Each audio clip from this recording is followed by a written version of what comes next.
Bismillahirrahmanirrahim. Assalamualaikum warahmatullahi wabarakatuh.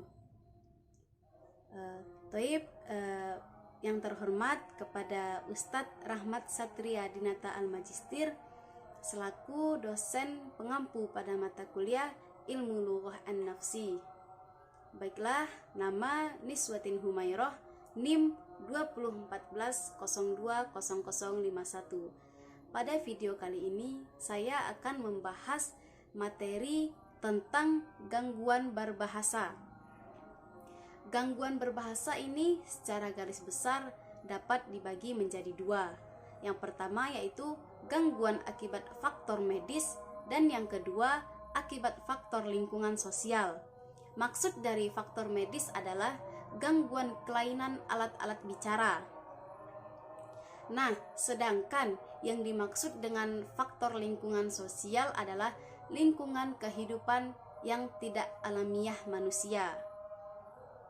Nah, gangguan berbahasa ini yang pertama yaitu gangguan berbicara. Gangguan berbicara yang pertama yaitu gangguan mekanisme berbicara. Gangguan berbicara berdasarkan mekanismenya ini dapat dirinci menjadi gangguan berbicara akibat kelainan paru-paru, pada pita suara, pada lidah, dan pada dada, rongga mulut, dan juga kerongkongan. Yang pertama yaitu gangguan akibat faktor pulmonal. Gangguan berbicara ini dialami oleh para penderita penyakit paru-paru, sehingga cara berbicaranya diwarnai oleh nada yang monoton, volume suara yang kecil sekali dan terputus-putus.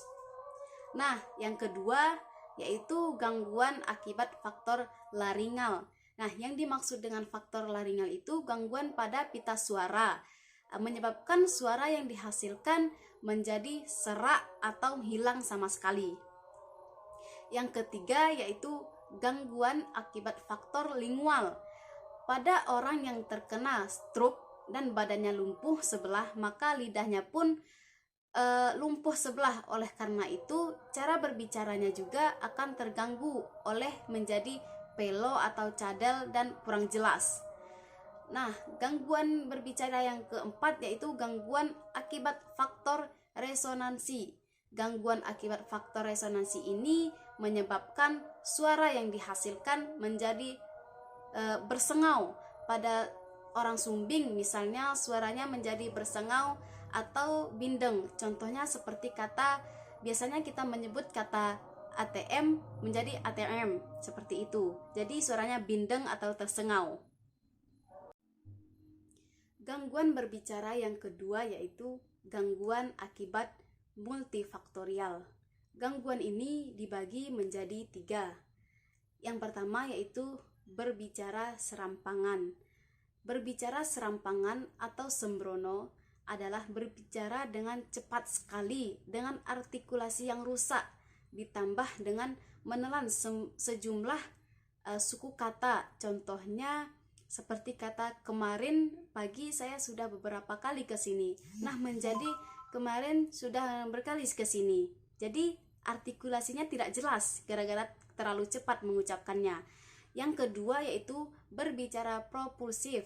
Gangguan berbicara propulsif ini biasanya terdapat pada para penderita penyakit Parkinson.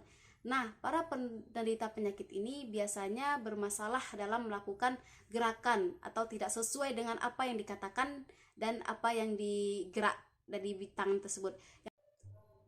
Yang ketiga yaitu berbicara mutis. Penderita penyakit atau gangguan mutisme ini tidak berbicara sama sekali. Sebagian dari mereka mungkin masih dapat dianggap membisu, layaknya memang sengaja tidak mau berbicara. Nah, gangguan berbicara yang ketiga yaitu gangguan psikogenik. Gangguan psikogenik ini sebenarnya tidak bisa disebut sebagai suatu gangguan berbicara. Mungkin lebih tepatnya disebut juga sebagai variasi cara bicara yang normal. Nah, gangguan psikogenik ini dibagi menjadi 4. Berbicara manja, karena yang pertama yaitu berbicara manja. Disebut berbicara manja karena ada kesan anak yang melakukannya, meminta perhatian untuk dimanja. Umpamanya anak-anak yang baru terjatuh, nah dia terluka, dan terdengar adanya perubahan pada cara bicaranya. Contohnya dari kata saya sakit menjadi saya cakit, seperti itu. Nah, yang kedua yaitu berbicara kemayu. Berbicara kemayu ini berkaitan dengan peranan kewanitaan yang berlebihan. Jika seorang pria atau laki-laki bersifat atau bertingkah laku kemayu, maka jelas sekali gambaran yang dimaksudkan oleh istilah tersebut. Contohnya seperti orang banci gitu. Nah, yang ketiga yaitu berbicara gagap. Berbicara gagap ini adalah berbicara yang kacau karena sering tersendat-sendat, mendadak berhenti, lalu mengulang-ulang suku kata pertama, kata-kata berikutnya, dan setelah berhasil mengucapkan kata-kata itu, kalimat dapat terselesaikan. Contohnya seperti kata aku mau ke situ, jadi aku mau ke situ, jadi seperti itu.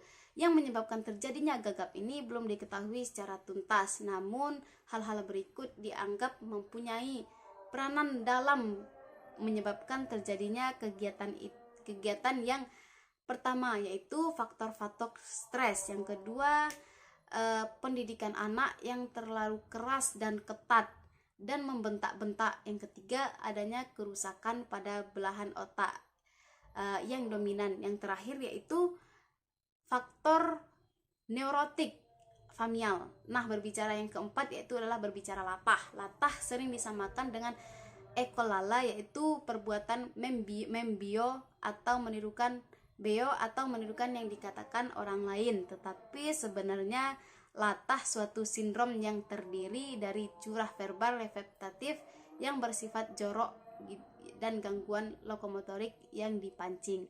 Nah, contoh latah itu misalnya seperti ada seorang teman yang mengejutkan kita atau membuat kita terkejut, jadi kita juga mengucapkan apa yang diucapkan oleh teman kita tersebut. Contohnya misalnya seperti hayo kamu, jadi orang yang dikejut itu juga mengucapkan hayo kamu, seperti itu. Nah, sekian video pembahasan gangguan berbahasa pada kali ini. Afwan jika terdapat kesalahan kata atau menjelaskan kurang jelas.